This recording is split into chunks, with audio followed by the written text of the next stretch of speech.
적어도 보여지는 부분에서는 코로나와 함께 시작된 2021년도 한 달에 한 반절 정도 남은 것 같습니다.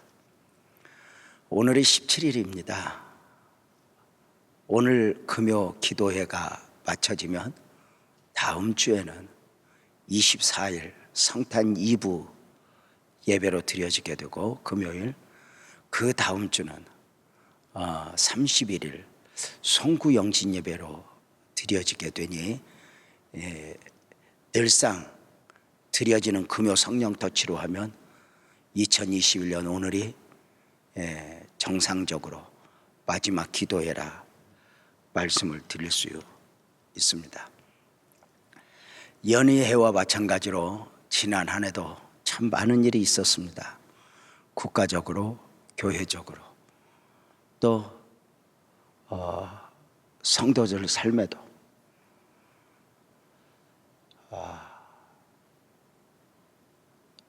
꼭 코로나여서가 아니라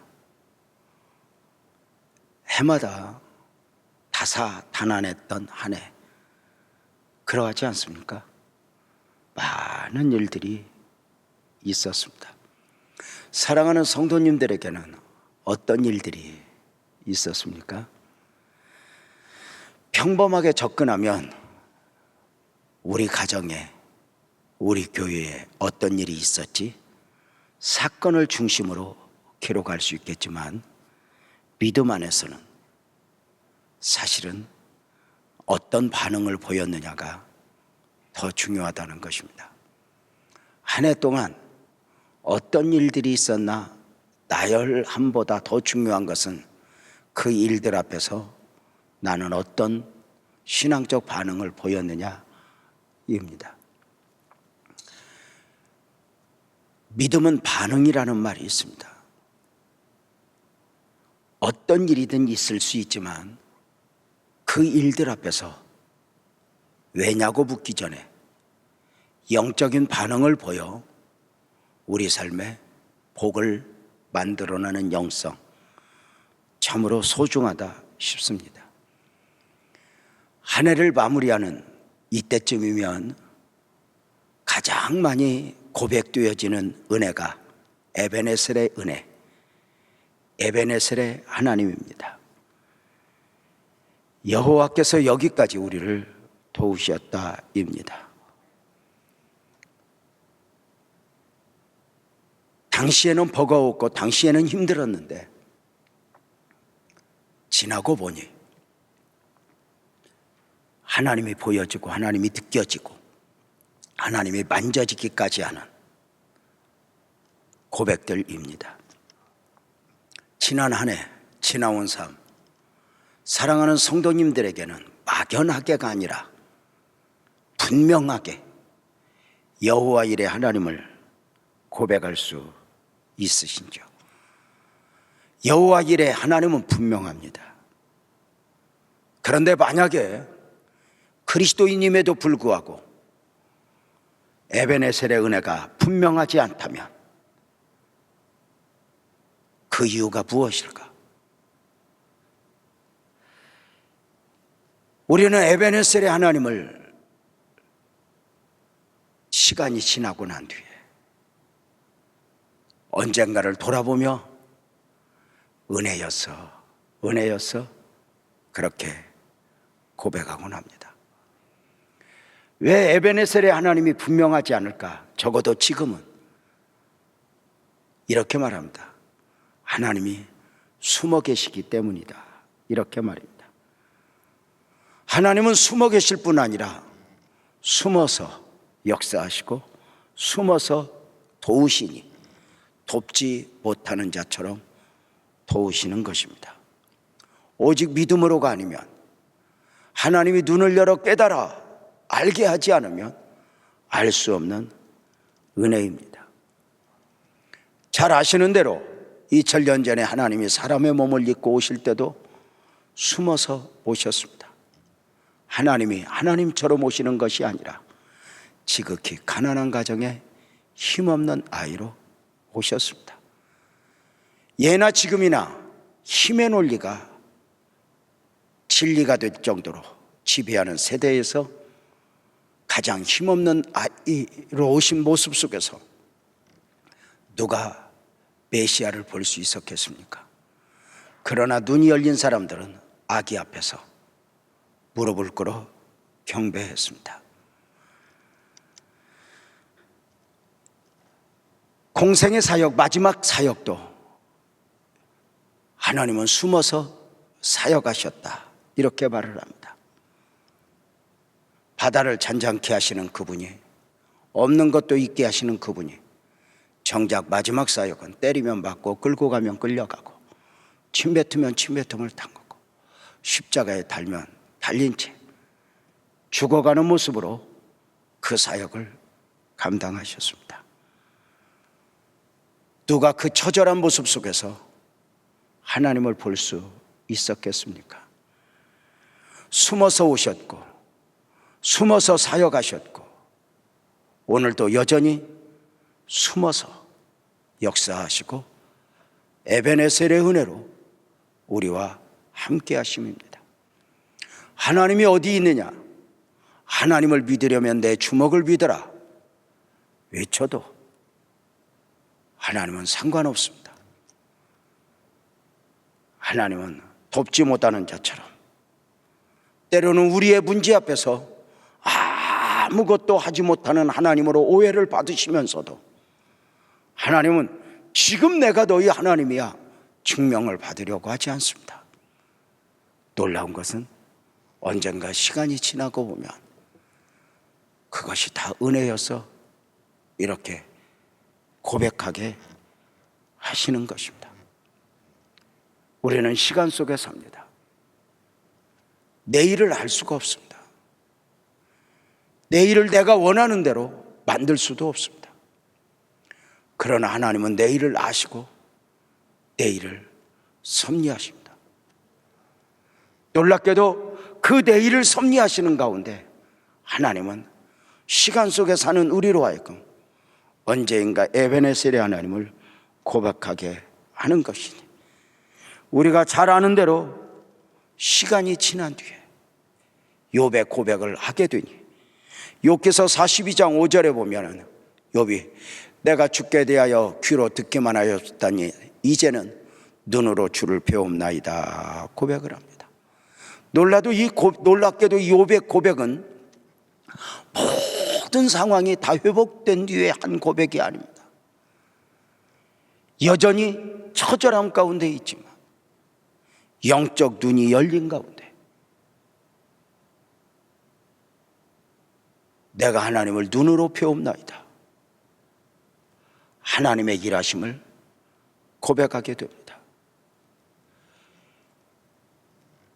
이스라엘단 야곱이 야복나루의 기도 가운데 은혜를 입은 후에 그의 영적 시각이 바뀌게 됩니다. 창세기 33장 10절에 보면은 야곱이 이렇게 고백합니다. 그렇지 아니하니다. 내가 형님의 눈앞에서 은혜를 입어 싸우면 청하건대 내 손에서 이 예물을 받으소서. 내가 형님의 얼굴을 본즉 하나님의 얼굴을 본 것 같습니다. 이렇게 고백을 합니다.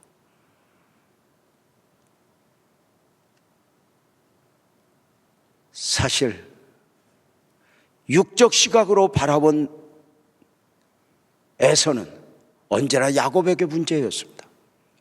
에서 때문에 행복하지 않았습니다. 그런데 영적 시각이 열리고 보니 야곱이 이스라엘 되기까지 에서를 통해서 일하시는 하나님을 보게 된 것입니다. 형님 얼굴을 보니 하나님 얼굴 본 것 같다는 말은 에서의 얼굴에서 하나님이 보인 것이 아니라 형님을 통해서 일하시는 하나님, 나 자신이 야곱이 이스라엘 되기까지 에서를 통해 역사하시는 하나님을 읽었던 것입니다. 그것이 읽어지자 분명한 것은 에서 때문에가 덕분에로 보여진 것입니다. 지나고 나서야 보여지는 은혜들입니다. 에서 때문에였는데 에서 덕분에. 우리도 그러하지 않습니까?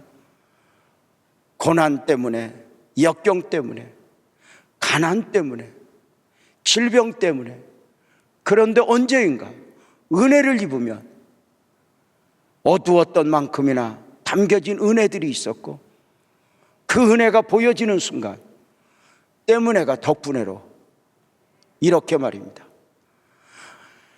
내 삶에나 또 성경 속에서나 하나님이 아무것도 못하신 것 같다 느낄 때 하나님은 가장 왕성하게 사역하신 경우들입니다. 바벨론 포로기에도 마찬가지였죠. 언제나 그래요. 저는 개인적으로 설교자로 오랜 날 동안 살아오면서 이렇게 참으로 하나님이 내게 이런 은혜를 베푸셨구나 하고 그 설교한 내용들 가운데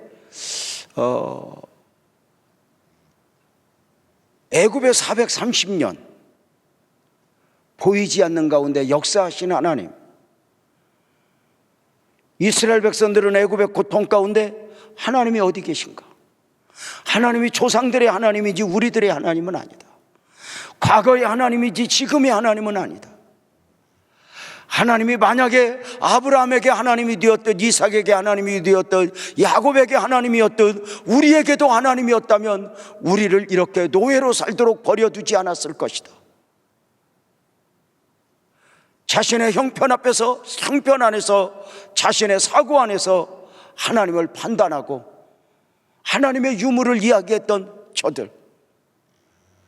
그런데 지나고 보니 놀랍게도 그 430년 동안 하나님은 아무것도 못하신 것이 아니라 가족이 민족이 되게 하시고,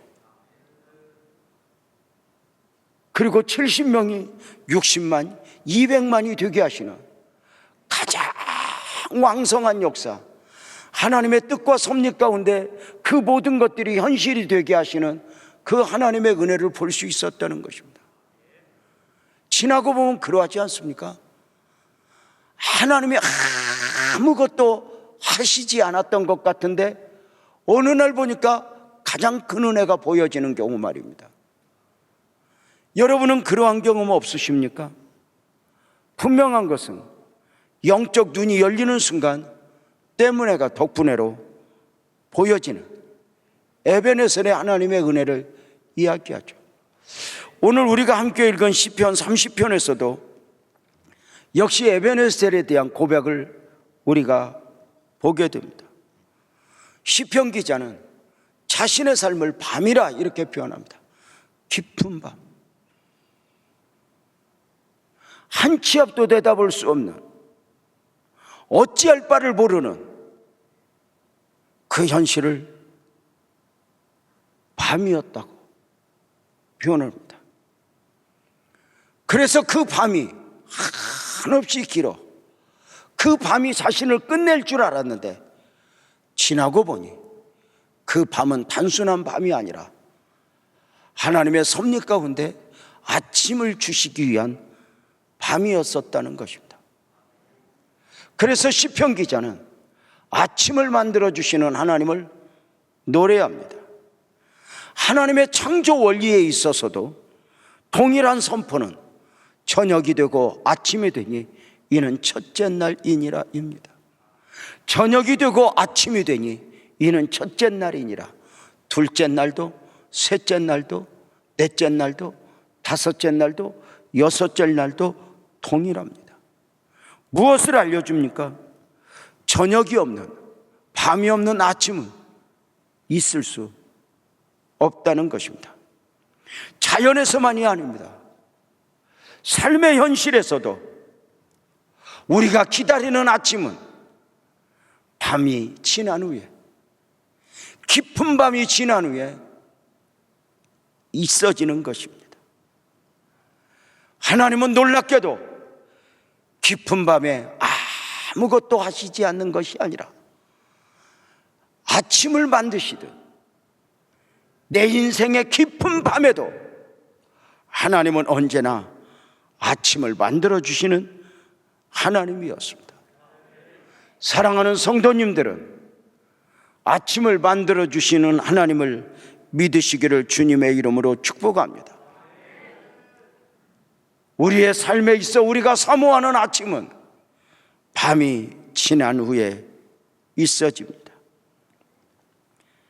시편 기자는 믿음으로 아침을 만들어 주시는 그 하나님을 고백하니 시편 30편 1절에서 보면 여호와여 내가 주를 높일 것은 주께서 나를 끌어내사 내 원수로 하여금 나로 말미암아 기뻐하지 못하게 하심이로다, 이렇게 말합니다. 시편 기자가 삶으로 경험한 밤은 영육의 밤이었습니다. 사람은 영과 육의 존재입니다. 세상에 속한 사람은 거듭나지 않았기에 육적 존재로의 삶을 살면 됩니다. 우리 복음적 그리스도인들은 육적 존재로의 삶을 살아내면서도 끊임없이 영적 존재로서의 자기 인식이 있어야 합니다. 세상에 속한 사람과 나는 다르니 보여지는 육적 생명 안에 거듭남으로 보이지 않는 영적 생명을 담고 살아가는 사람들 말입니다. 세상에 속한 육적 존재로의 삶은 영원을 포기하는, 영원을 계산하지 않는 삶입니다. 사실 영원이 없다면 우리 예수 믿는 사람들은 불쌍한 사람들이라고 성경은 말하고 있습니다. 예수 믿는 사람은 영원을 계산하지 않고 우리의 삶을 평가하면 초라해지게 됩니다. 예수 믿는 사람의 진정한 가치는 보이지 않는 영원을 믿음으로만 볼 수 있는 그 영혼을 함께 계산할 때 믿음이 가치가 있어지는 것입니다. 중요한 것은 세상에 속한 사람은 육적 만족을 위한 삶을 살아내면 되지만 자신들이 인정하든 인정하지 않든 그들은 자신의 영혼을 포기하고 살아가는 삶입니다. 거기까지로 끝입니다. 보여지는 것을 중심으로 하여 살아가는 이 세대에서 믿음으로 산다는 것은 쉽지 않습니다. 복음적 그리스도인으로서 사노라니 많은 것에서 절제해야 하고 또 삶을 한 부분씩 도려내기도 해야 하고 정말 피곤한 이 밤에 여기까지 달려와서 이렇게 예배자로 기도자로 드려져야 종종 성도들을 위하여 기도하면서 아내와 함께 이야기합니다. 한 분 못 오시는 분들도 있지만 그 한 분 한 분 오심이 정말 감동이라고 말입니다.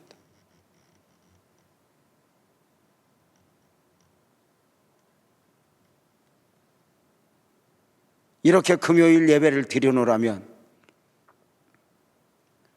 장수민 안수 집사님, 최영미 권사님이 들어옵니다.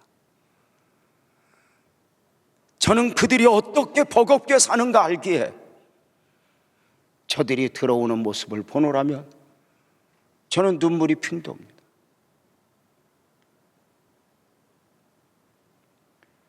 예수 믿는 삶이 쉬운 것은 아닙니다. 그럼에도 우리는 끊임없이 영원을 보장받은 그리스도인으로서, 영원을 믿는 그리스도인으로서, 또 그것을 믿기에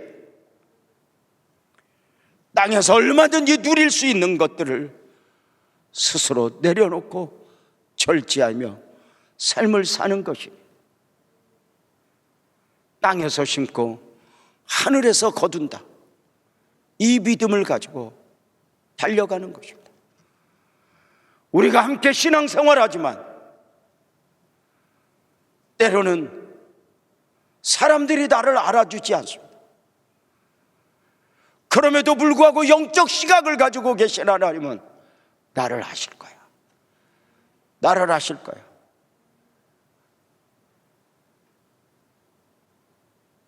사랑하는 여러분, 무시당해 보셨습니까? 오해받아 보셨습니까?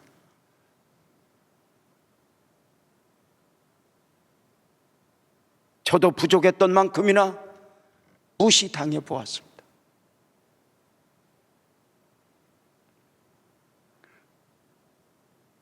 젊은 날부터 하나님 앞에 모든 걸 쏟고 살면서 오해도 받아보았습니다.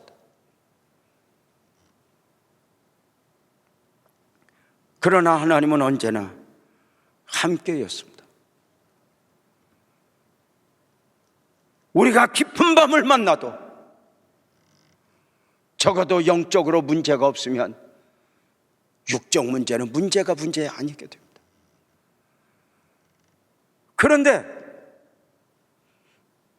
에덴 동산에 아담이 그러했던 것처럼 보이지 않는 가운데 하나님과의 관계가 문제가 생기면 육적으로 아무 문제가 없음에도 그것은 진정한 평안이 아닙니다. 시편 기자의 삶에는 원수가 있었습니다. 그 시편 기자에게 원수는 원수로서의 원수인지 질병인지 삶의 문제인지 한 가지만을 집어서 고백하지 않습니다. 예나 오늘이나 우리 삶에 문제가 있어지면 파도 하나가 오면 파도가 아니게 됩니다. 파도가 왔는데 또 파도가 밀려오기 때문에 문제가 하나 있어지는데 또 다른 문제가 우리를 짓누를 때 어찌할 바 모르게 되는 것 아닌가. 시편 기자는 자신의 형편에 대하여 3절에서 고백을 합니다. 여호와여, 주께서 내 영혼을 수월에서 끌어내어 나를 살리사 무덤으로 내려가지 아니하게 하셨나이다. 놀랍게도 하나님은 시편 기자로 하여금 육적인 문제는 그냥 두고 영적으로 먼저 회복을 주셨습니다. 내 영혼이 잘된 거지. 언제나 그것이 원리입니다. 영적으로 회복되면서 시편 기자는 아침을 만들어 주실 그 하나님을 노래합니다. 성경 시편에서 아침을 만들어 주시는 하나님을 노래할 때 아침의 노래라 명명할 수 있는 시편 중에 가장 처음 시편은 시편 3편입니다. 시편 3편은 시편 23편과 같이 다윗이 아들 압살롬에게 배반을 당하여 예루살렘 왕의 보좌에서 쫓겨 도망하는 가운데 신발도 신지 못하고 내일 먹을 양식도 없이 쫓겨 도망하는 가운데 입으로 고백했던 내용들입니다. 그 자신의 모습에 대하여 시편 3편 1절에서는 이렇게 시작하죠. 여호와여, 나의 대적이 어찌 그리 많은지요, 일어나 나를 치는 자가 많으니이다. 다윗은 아들 압살롬에게 뿐만이 아니라 자신을 따랐던 수많은 사람들에게 배반을 당하여 공격을 당하고 있습니다. 그 처절한 모습에 대하여 당시 실상을 사무엘하 15장 30절에서는 그렇게 알려주죠. 다윗이 감람산길로 올라갈 때 그의 머리를 그가 가리고 왼발로 울며 가고 그와 함께 가는 모든 백성들도 각각 자기의 머리를 가리고 울며 올라가니라. 쫓겨 도망하는 거예요. 믿음 아닌 사람들에게 믿음이 쫓겨 도망하는 거예요. 모든 걸 빼앗긴 채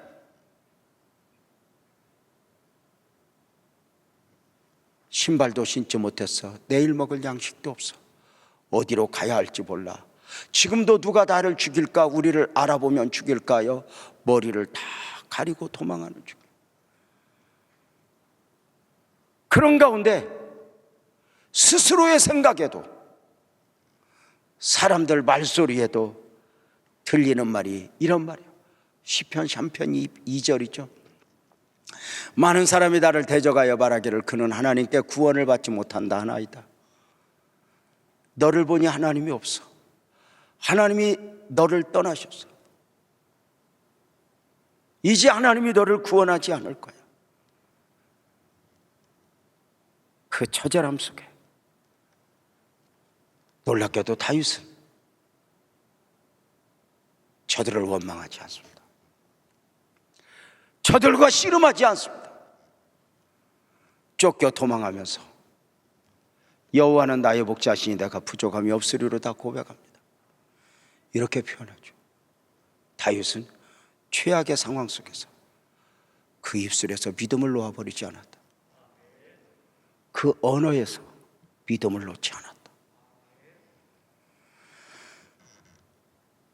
많은 사람이 이르기를 저 다윗은 구원을 받지 못한다 하나이다. 이것이 사람들 귀에만 들렸겠어요? 이 안에서는 그런 느낌이 없었겠어요? 너무너무 어렵고 힘들 때 하나님이 나를 놓아버리신 건가 하는 거예요. 저는 목회 33년 하면서 교회가 가장 어려울 때 우리 성도들과 함께 감내해야 했던 들리는 말들은 저 교회 가면 사람 주고 저 교회 가면 부도나 저 목사는 목사 안 돼야 되는데 목사가 되었나 봐. 저 교회는 하나님의 뜻이 없어였습니다. 문제는 그들 말이 아니라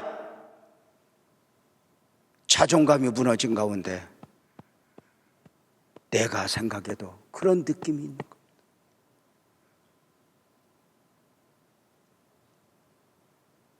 놀라운 것은 상황은 최악인데 마지막까지 그 입에서 믿음을 놓지 않습니다. 그리고 결국 시편 3편 5절 6절에서 그는 크게 외칩니다. 내가 누워 자고 깨었으니 여호와께서 나를 붙드심이로다. 천만인이 나를 애워싸 진친다 하여도 나는 두려워하지 아니하리로다. 잠에서 깨어나고 보니 이제는 몇 명 정도가 아니라 천만인이 나를 두렵게 하여도 나는 두려워하지 않으리로다. 두려움이 없다는 것이 아니다. 두려움이 내 삶을 지배하지 못하게 하고 두려움이 내 삶을 결정하지 못하게 하겠다는 선포입니다. 여러분 아시죠? 종종 드리는 말씀이지만 우리가 믿음으로 사는 건 믿음으로 사는 게 아니에요. 믿음 아닌 것이 내 안에 담겨 있어요. 두려움과 염려가 내 삶에 담겨 있어요. 아무리 믿음이 좋아도 오늘 이 설교자도 아니 예수님에게도 순간의 두려움과 염려가 있었죠. 우리가 믿음으로 사는 건 믿음으로 사는 게 아니에요. 믿음 아닌 것이 내 안에 있어요. 포기해라, 그만두어라, 너는 아니야.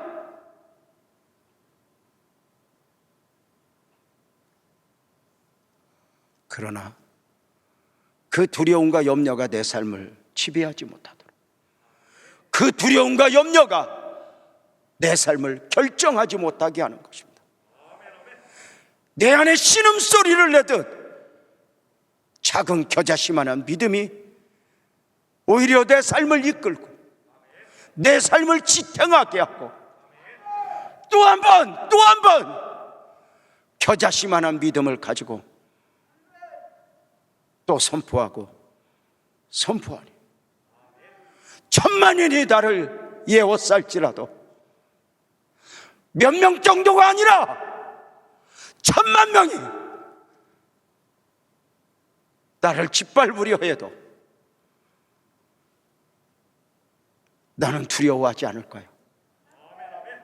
두려움이 없다는 것이 아니라 그 두려움이 내 삶을 결정하지 못하게, 염려가 내 삶을 결정하지 못하게, 내 삶을 결정하는 분은 하나님이니 그 그 결정권을 주님께 맡기며 오늘 또 하루 또 이기며 달려가는 것 아닐까? 시편 기자는 자신이 겪었던 삶의 어두움, 고통 가운데 어느 날 호련히 눈이 열려보니 아침을 만들어 주실 그 하나님이 보여진 것입니다.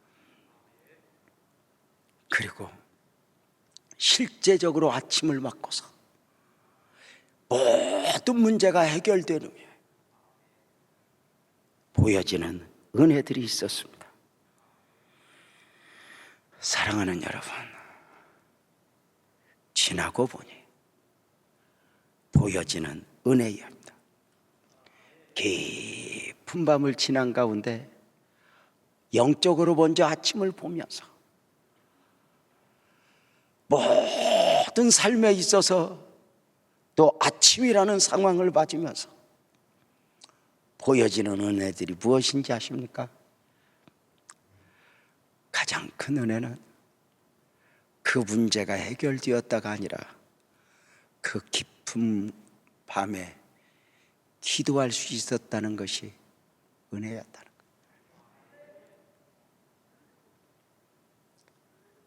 그 깊은 밤에 하나님을 놓아버리지 않고 기도할 수 있었다는 것, 그것이 은혜였다.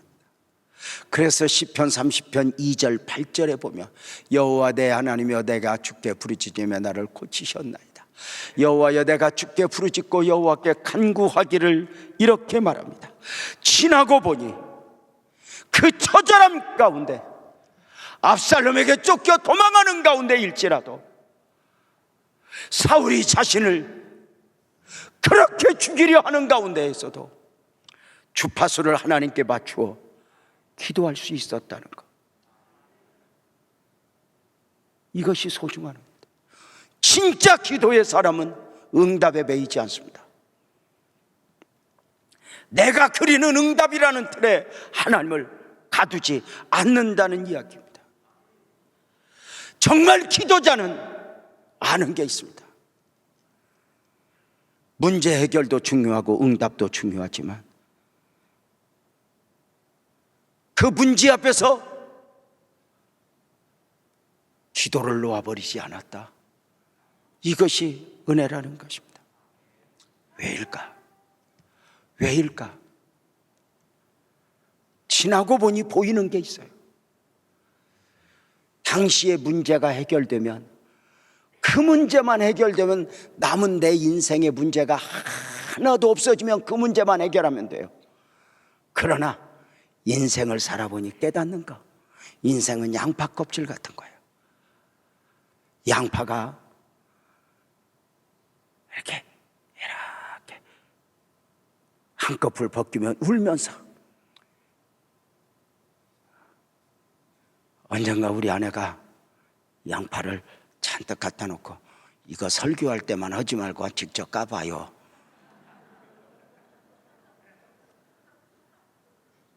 바뀝니다.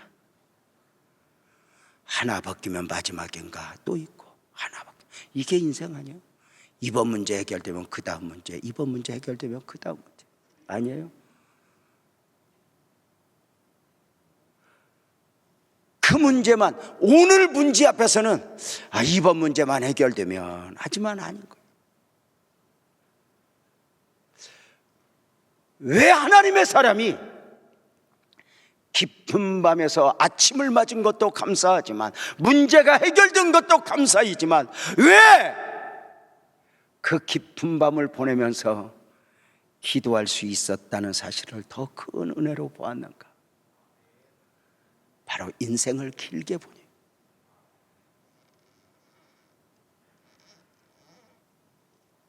기도할 수 있었다는 것. 사실 우리가 예수를 믿지만, 기도하지만, 과거에 있었던 문제를 돌아보면 꼭 기도한다고 해결되는 건 아니에요.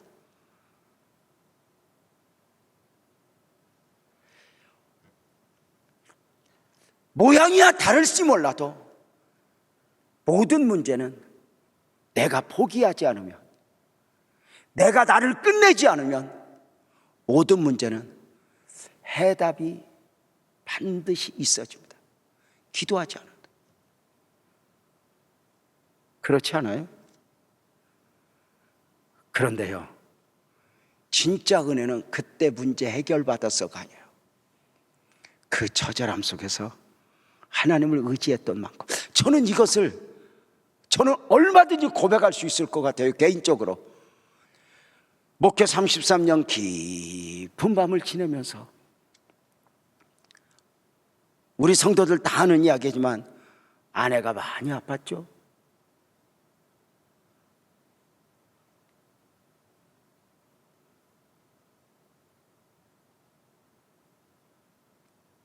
성전 건축 계획이 무너질 정도로 어떤 사기에 얽혔죠. 사건 사고에 매이면서 많은 희생자들이 있었죠. 짧은 과정이 아니었잖아요. 지금 돌이켜보면 감사한 것은 그 문제가 해결되어서 이만큼 은혜를 입어서 이것도 이것이지만, 돌이켜보면 제가 감사한 것은 그 바닥을 치는 어려움 속에서도 사람의 위로를 거절하고 사람에게 이해시키려고 하지 않고 그 문제들 가족들에게, 심지어 동료, 노예 누구에게도 말하지 않아도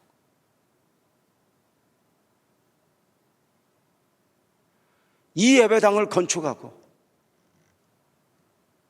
제가 섬겼던 해오롱교회 가서 집회를 하면서 처음으로 우리가 걸어왔던 이야기를 쭉 했더니 목사님 사모님이 울면서 저한테 그랬어요.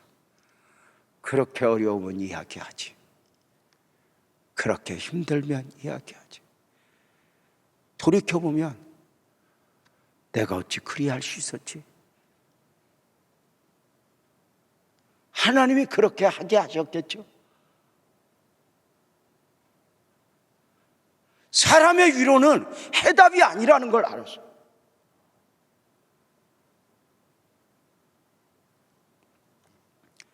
그 깊은 긴 밤을 지나면서 포기하지 않고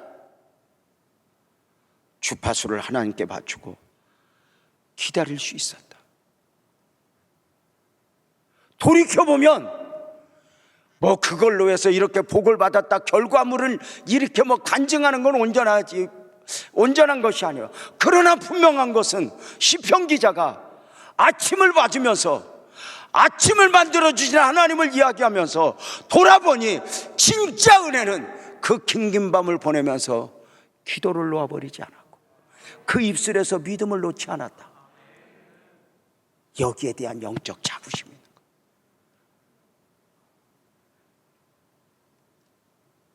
어떠세요? 지나고 보니 보여지는 은혜들은 단순히 문제 해결이 아닌 거예요. 문제 해결, 이거 해결되면 그 다음 문제가 안 보여요? 있어져요. 이게 인생이죠. 이번 문제 해결돼서 앞으로 문제가 없으면 수단과 방법을 가리지 않으면 돼요. 그러나 이번 문제를 해결하면서 그 다음 문제가 있어질 것이기 때문에 왜 기도가 중요하냐? 지금의 문제 앞에서 기도로 맷집도 좀 기르고 영적으로 좀 성장하고. 그래서 뭐 문승영 장로님이 저보고 어록이라고 그러는데 어록은 아니고, 제가 했던 말 중에 이런 말이 있잖아요. 작은 문제는 어렵게 반응하고 큰 문제는 쉽게 반응하라. 이게 알고 하면 하는 거겠지? 작은 문제는 어렵게 반응하고 큰 문제는 쉽게 반응하라. 한번 길게 한번 따라서 해볼까요? 시작. 하여튼 그 짧은 몇 마디도 버거워하는 여러분들은 사는 게 은혜려니 하고, 작은 문제는 어렵게 반응하고 나한테 10,000원이 필요해. 장로님 나 10,000원만 빌려줘. 그러면 쉬워요. 근데 기도해요. 하나님, 내게 10,000원이 필요한데 은혜 베풀어 주세요. 10,000원을 구하는 것이 문제가 아니라 이 문제 앞에서 앞으로 큰 문제를 감당할 맷집을 기르는 거예요. 영적으로 성장하는 거예요. 작은 문제 앞에서 어렵게 반응하라는 말은 필름은 쉬워요. 근데 그걸 곰단지같이 기도하는 거예요. 그러면서 어느 문제 그것이 또 해결되는 걸 보면서 아멘입니다. 아멘입니다. 큰 문제는 쉽게 반응하라는 게 뭐예요? 큰 문제는 크게 반응해야지만 그건 인간적이고 가장 쉬운 게 기도예요. 기도는 돈도 안 받아요. 여러분, 하나님이 너 기도 1시간 할 때 얼마 그랬어 봐. 얼마나 힘들겠어. 여러분 어떠세요?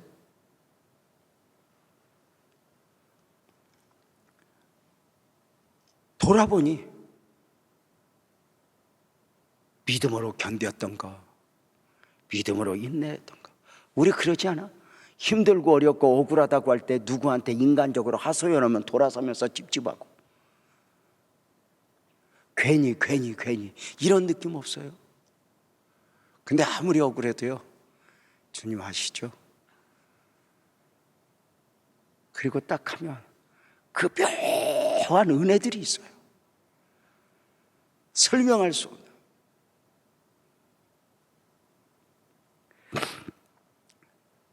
그래서 돌이켜보면 진짜 간증은 그 험한 과정에서 믿음을 놓지 않았던 것이지 결과물이 아니다.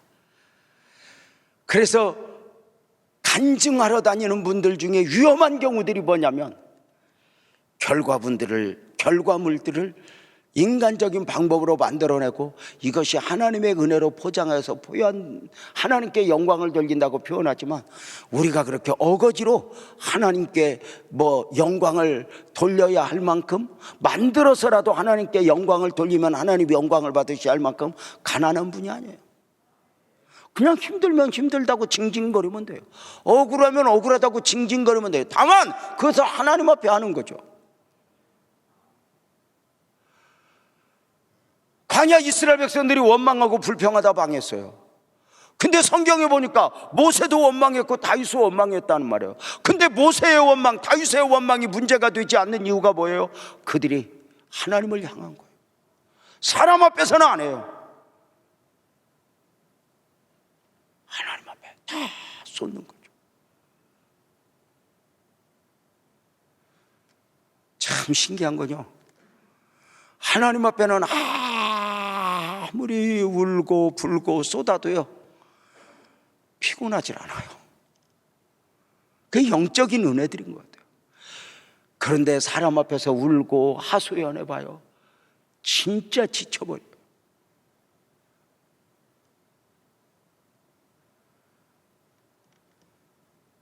응답에 매이지 마라, 이런 말 있잖아요. 기도에는 기도가 주는 축복이 있다고. 응답에 매이지 말라는 말, 기도에는 기도가 주는 축복이 있다는 말은 무슨 말이냐면 하나님은 A라는 기도 제목으로 우리를 초대해서 기도하게 하셔요.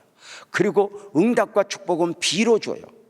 왜냐하면 우리가 하나님은 B로 그 R라는 들어? A, B 이거 알아?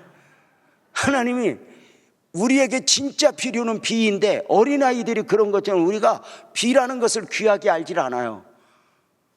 A만 귀하게 알아요. 그러니까 A라는 문제를 통해서 기도로 초청하시고 하나님은 기도하게 하신 가운데 하나님이 주고자 하는 B라는 축복을 주신다는 거죠.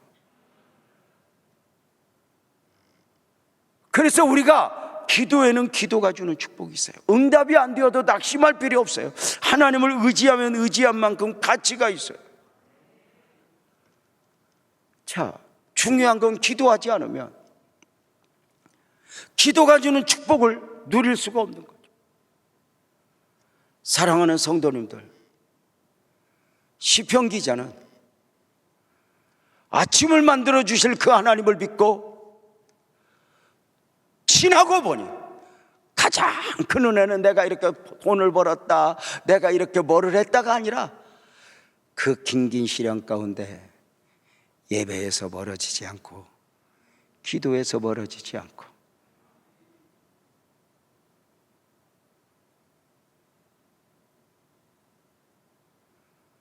인내하고 포기하지 않고 하나님을 바라던 것. 성도님들, 우리 낭망하지 말고 끝까지 하나님 바라봅시다. 오늘 기도가 축복인 이유 아닐까? 또 하나, 지나고 보니 보여지는 게 뭐냐면 그 긴긴 밤의 여정이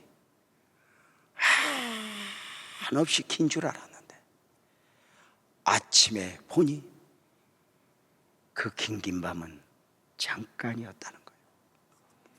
그래서 시편 30편 5절에서 그렇게 고백하죠. 그의 노염은 잠깐이요 그의 은총은 평생이로다. 이렇게 말해요. 저녁에는 울음이 깃들일지라도 아침에는 기쁨이 오리로다. 지나고 보니 우리의 두려움이 뭐죠? 우리의 두려움이 뭐예요? 이 어려움이 언제까지? 이 고난이 언제까지? 막연하다는 데 문제가 있거든요.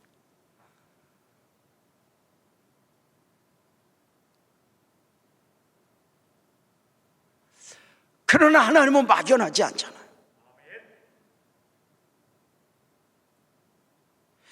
내게는 왜 이렇게 시련이 긴가 하지만 지나고 보니 그 은혜를 잊고 보니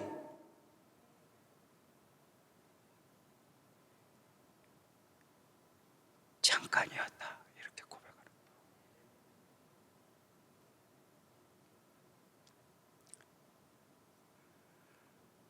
그 잠깐의 과정을 이기고 보니 기도와 함께 걸어왔더니 그의 은총은 평생이었다.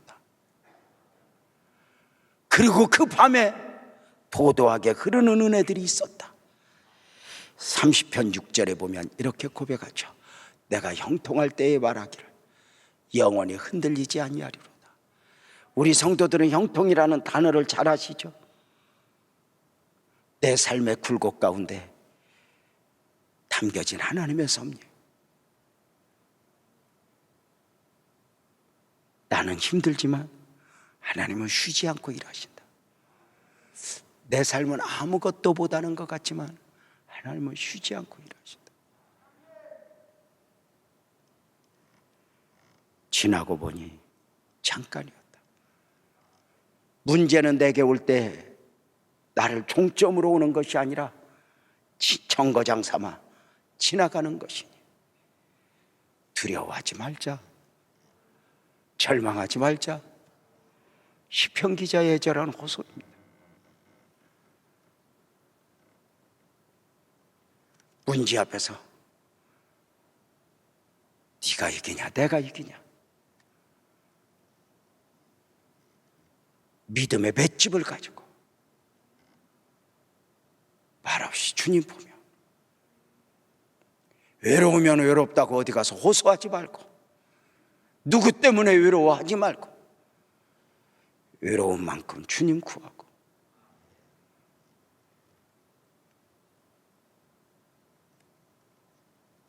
누가 나를 만족시켜요? 아니요. 배우자가 나의 외로움을 달래줄 수 있어요? 없어요.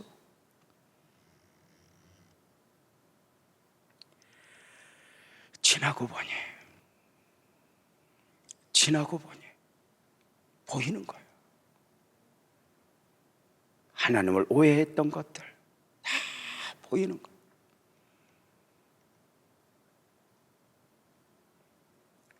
생각의 차이가, 딸 자식이 시집을 가서 아이를 낳고 그 아이를 키우면서야 엄마의 마음을 읽잖아요. 인생이 아무리 똑똑해도 삶으로 경험해야 배우는 것이 있어요. 내 안에 하나님을 다 담아낼 수 있어요? 없어요. 지나고 보니 보이는 거예요. 무엇이 귀한가? 지나고 보니 지나고 보니 그때가 잠깐이었어.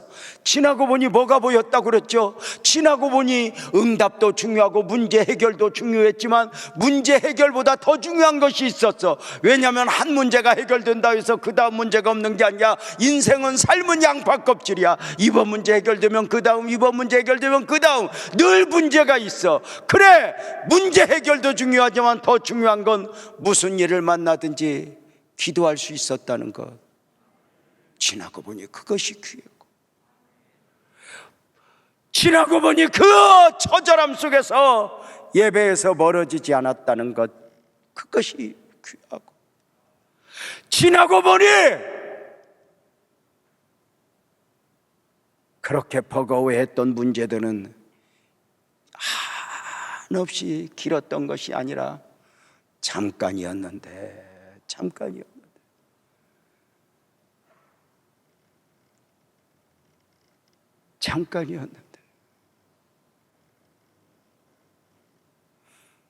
그걸 왜 포기하려고 했나? 왜 그것을 그만두려고 했던가?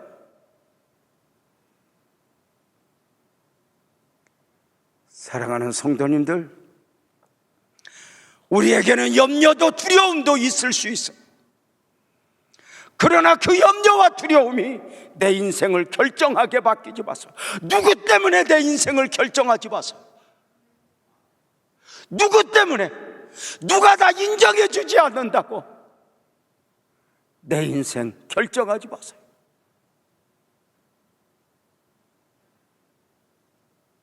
하나님은 하나님이죠. 시편 기자는 자신이 경험한 하나님을 고백하니 시편 30편 11절 12절 우리 한 목소리로 한번 읽겠습니다. 시작. 주께서 나의 슬픔이 변하여 내게 춤이 되게 하시며 나의 베옷을 벗기고 기쁨으로 띠띠우셨나이다. 이는 잠잠하지 아니하고 내 영광으로 주를 찬송하게 하심이니 여호와 나의 하나님이여 내가 주께 영원히 감사하리다. 하나님은 어떤 하나님인가? 아침을 눈으로 보면서 시편 기자가 이렇게 외칩니다. 슬픔이 변하여 춤이 되게 하시는 하나님, 오늘을 바꿔주시는 하나님입니다. 베옷을 벗기고 기쁨으로 띠띠우시는 하나님, 나의 인생을 바꿔주시는 하나님입니다. 나로 하여금 하나님의 영광을 노래하게 하리라. 나의 미래를 바꿔주시는 그 하나님, 그 하나님을 믿고 시편 기자는 내가 영원히 주께 감사하리다 결단하는 것입니다. 지나고 보니 감사할 것밖에 없었구나. 지나고 보니 감사할 것이 있었는데 내가 감사를 보지 못했구나.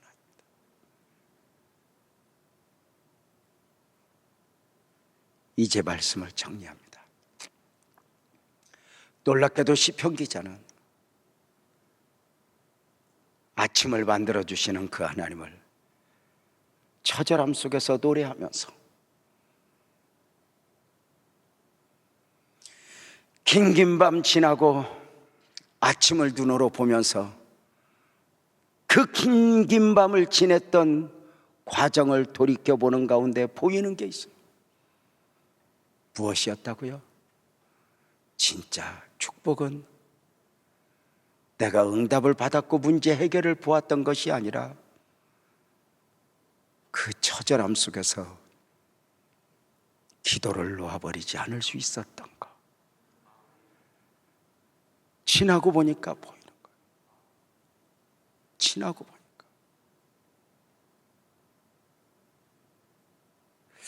지나고 보니까 보이는 것이 무엇이에요?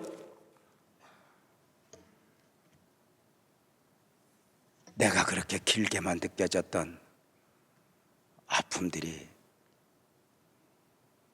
잠깐이었던, 그때 좀 참을걸. 아이들을 데리고 지방을 가면 아이들 뒤에서 놀다가 이야기하죠. 아빠 언제 도착해? 한 4시간 걸릴 거야. 그래 아빠 4시간? 그럼 조금만 참아. 5분도 안 돼서 또 물어봐. 다 왔어? 그 아이에게 4시간을 이해를 시킵니까?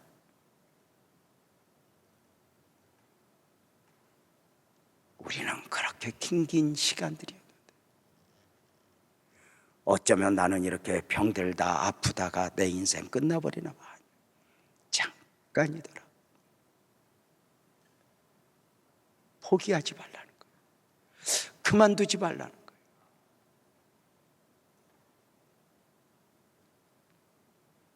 두려움과 염려가 있을 수 있지만 두려움과 염려가 너를 결정하지 못하게 하라는 거예요. 우울증, 공황장애의 특징이 뭐죠? 두려움과 염려가 그 인생을 삼켜버리려고 하잖아. 이겨내는 거예요.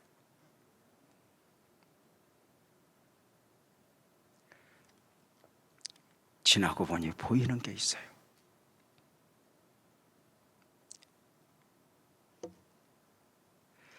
슬픔이 변하여 춤이 되게 하시고 베옷을 벗기고 기쁨으로 띠띠우시고 내 영광으로 주님을 찬송하게 하시니, 그때 감사했었으면 참 좋았을 뻔했다. 그때 울면서라도 감사할 수 있었으면 좋았을 뻔했다. 하나님은 내가 알지 못하는 가운데 숨어서 일하시니 내 삶에 반드시 하나님이 보여지고 나타나리라. 그래서 돌이켜보니 그 긴 시간들 포기하지 않고 나를 지켜내고 긴 시간들 기도할 수 있었음이, 그 긴 시간 길다고 느껴졌는데 길었던 것이 아니라 잠깐이었고,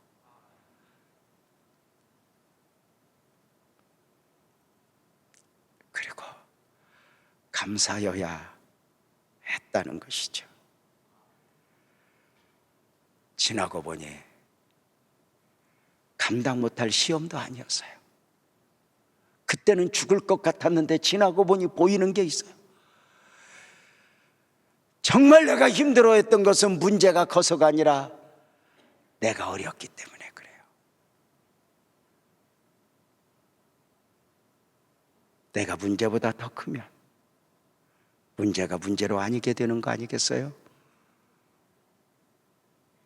이제 말씀 마치려고요. 지난 한 해 보여지는 것이 무엇이에요? 무엇을 보았으면 좋겠어요? 결국엔 우리는 두려움도 염려도 있지만 나는 주님을 믿습니다.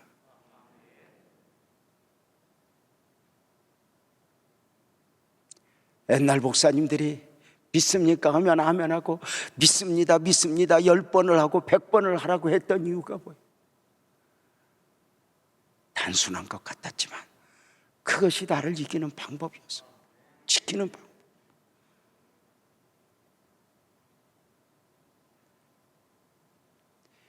지금까지 어떻게 왔든지 오늘 이렇게 결단하지 않을래요?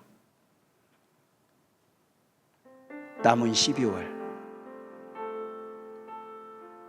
나는 믿음일 것이다. 남은 12월 기도와 함께 할 것이다. 남은 12월 어떤 문제도 나는 감당할 수 있다. 남은 12월 더 많이 감사하며 나는 가리라. 입술에서 다시 한번 믿음이 믿음 되게, 또 한번 하나님의 은혜를, 아침을 만들어 주실 그 하나님을 믿고 나는 주님을 믿습니다. 그렇게 선포하지 않겠습니까? 우리 모두 자리에서 일어나서 찬송으로 고백합시다. 나는 주님을 의심하지 않으리.